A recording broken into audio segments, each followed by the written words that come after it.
Alright.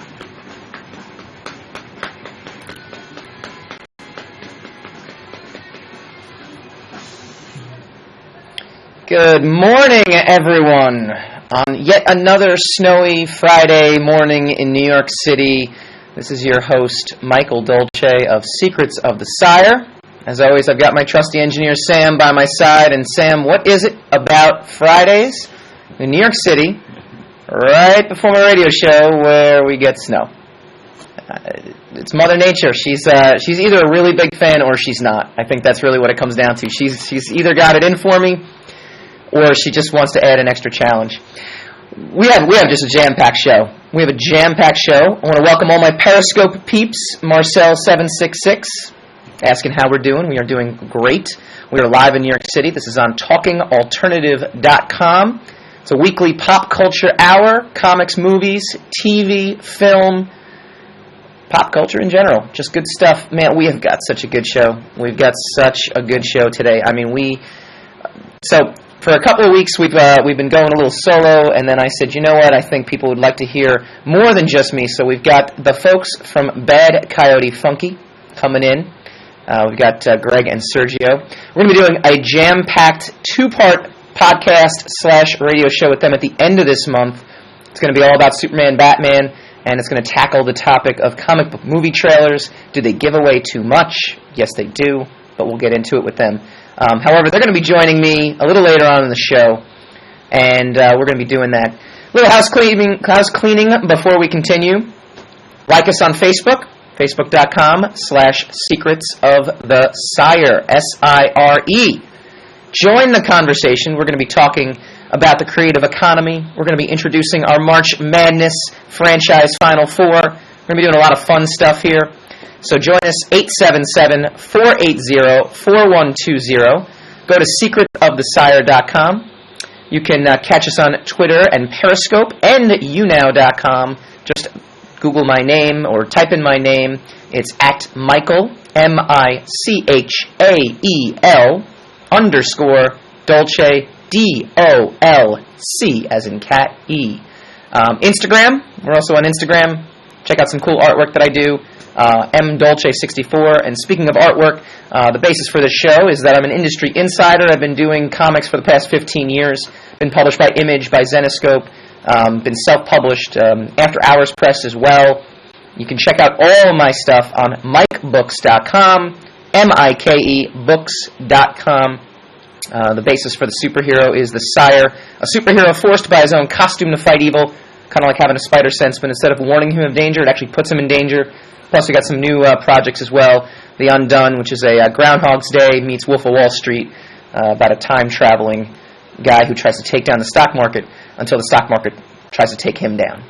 All right, so last week we tackled everything Oscars, so this week we wanted to kind of just pick it up where we left off a little bit, and it's a great segue into today's topic, which is the creative economy.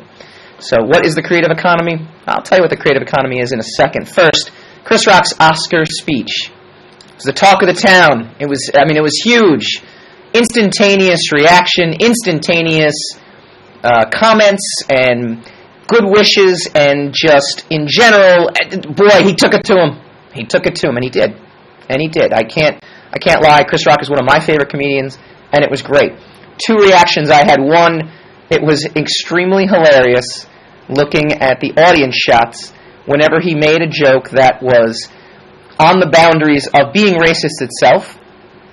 Not necessarily, bad racist, just, talking about race in general, and seeing the celebrities. Am I supposed to laugh? Am I supposed to clap? When he does the grandmother swinging from a tree joke, and Matt Damon's laughing hysterically. It was really funny, by the way. I got to be honest with you. I thought it was a hilarious joke. Matt Damon's, guffawing. Did the rest of the audience cringe? Were they just hoping the camera wasn't going to go on them? Because are they allowed to laugh? Are they not allowed to laugh? Made for some entertaining fun, that's for sure. Made for some entertaining television.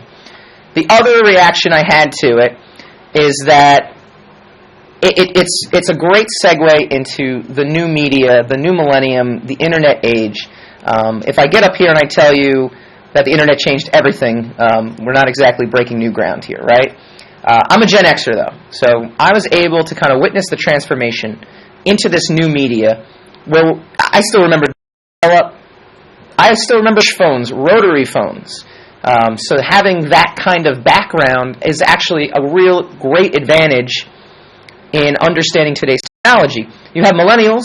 I don't love that term. Technically, I'm actually on the cusp. I was born in the 70s, but like 2 months until the 80s.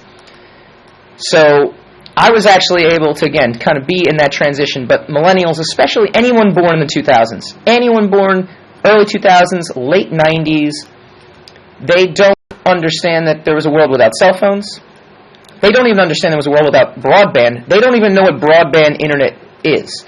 Broadband was introduced after dial-up, which gave you that ee sound, which we won't try to replicate here for all of our listeners. This is radio. We like to keep their ears glued in, not turn them off. But everyone who has dial-up remembers dial-up.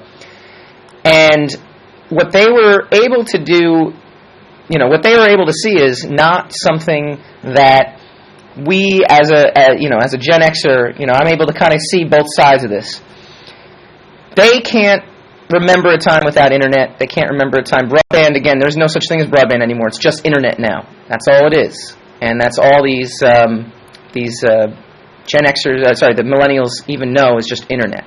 So why am I talking about this? Well, one of the things that we noticed from Chris Rock's Oscar speech, that entire movement took place online. And he even joked about it. He said, there were probably no black actors nominated in the 60s and the 70s and the 80s, but they were kind of too busy actually protesting, getting hosed down in Alabama, getting desegregation, the Jim Crow. We're talking about civil rights, actual movements. And some black commentators actually took umbrage with him for saying that the protesting that they're doing right now is not good enough or is not legitimate enough. And they actually took Chris Rock to task for that. There's a Daily News columnist by the name of Sean King, took him to task for that. I kind of disagree with Sean. I kind of see Chris Rock's point. We're talking about filmmaking, but we're also talking about equal opportunity. We're talking about diversity. We're talking about things that do matter. But in the grand scheme of things, I think Dr. Martin Luther King would be a little more worried about things that were going on in his time. I think we can give him the nod that his problems, our first world problems, are a lot different than his third world problems back then when he was trying to be able to drink at the same fountain. Small little things like that, not be completely dematerialized in our society. So Chris Rock's point, 100% true. The other thing about it, though, again, it took place completely online. Spike Lee and Jada Pinkett Smith, they started the trend by going online, saying we're going to boycott the Oscars. But there was no picketers there. There was no rioters. There's no signs. There might have been some signs. Maybe they didn't show it on TV. But I got to be honest, if there was a huge, actual, physical movement at the Oscars, somebody would have videotaped it. Somebody would have photographed it. Somebody would have talked about it. There would have been a huge thing. There was something going on in Flint, Michigan. Instead, there was a protest going on in Flint, Michigan. A lot of black actors and creators, directors did get together. But again, they essentially took to what they call Black Twitter, and they essentially went online to do an online protest. This is an amazing thing. This is just another example of how the internet has just completely changed everything in terms of how we even function, how we even protest. We protest through our media. We protest through our mediums. It's really, really something else, and it really makes for a fascinating discussion. So how does this segue into pop culture, aside from the fact that this took place at the Oscars? Well, I'll tell you how. The other beauty of this movement that's kind of happened, and I'm able to see it, there are jobs today that have never been possible even 10 years ago. Legitimate jobs. So on a list of jobs that I have, web developer, graphic design. Now, graphic design existed. It's existed forever.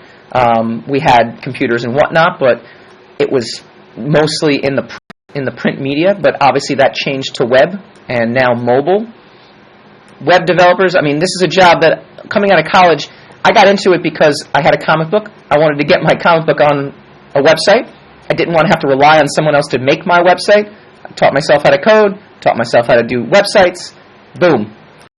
developer. 15 years later, I still do web development and pays the bills, and it's great. I'm on a radio show. I'm on a radio show that's broadcast around the globe, and I'm sitting here in New York City with my trusty engineer, Sam, 45 minutes from where I am, and to be able to reach masses of people. I mean, amazing, right? We're able to reach a mass of people, and I barely had to drive, 30 minutes to get down here, barely find some parking. I found some parking. It was tricky. Here's Keith Jeffrey from a band called Atlas Genius. You might remember them. They were on Grey's Anatomy. Their song blew up a few years ago, and they had a hit song called Trojans. And here's Keith Jeffrey describing how he and his band have made it big.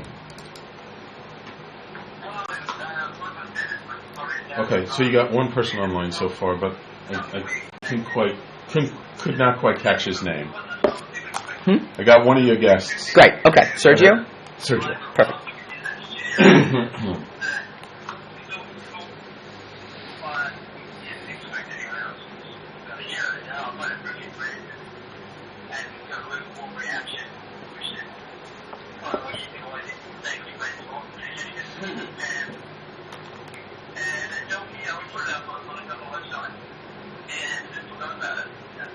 Going hot.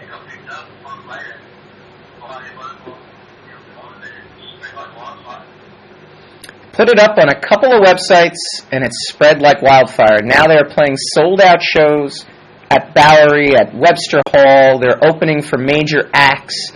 He literally put it up on a website, just a throwaway song, something that they, didn't even think too much about, and now all of a sudden they're playing huge clubs, arenas. They have a huge push behind their second album. You can actually read the full Q&A on AM New York, just if you search Atlas Genius, or if you search my name, Michael Dolce, Atlas Genius should come up. But it's incredible, right? I mean, we have bloggers, we have YouTube specialists, we have gamers who don't even game, they just comment on other gamers. That's a pretty incredible thing that exists and didn't exist even 5 years ago. Now, obviously, look, this is a duh comment, but it's still something to kind of marvel. And what we want to do coming up is we got the boys from Bad Coyote Funky, got my man Sergio jumping on, and hopefully his boy Greg as well going to jump on, and we're going to talk about the gaming industry and how it has spawned Twitch.tv, and Twitch.tv has taken on a life of its own. So I want to get some insight into the gaming world, which I know nothing about. I know Mario Brothers, Zelda, I know Final Fantasy, but I mean, we're talking about 8-bit, 16-bit. I barely climbed into the PlayStation world. Too busy to do that. So we're going to be joined by Sergio from Bad Coyote Funky, and we're going to break down how you can get some of these jobs and how these kind of jobs kind of materialize. So when we return, Secrets of the Sire.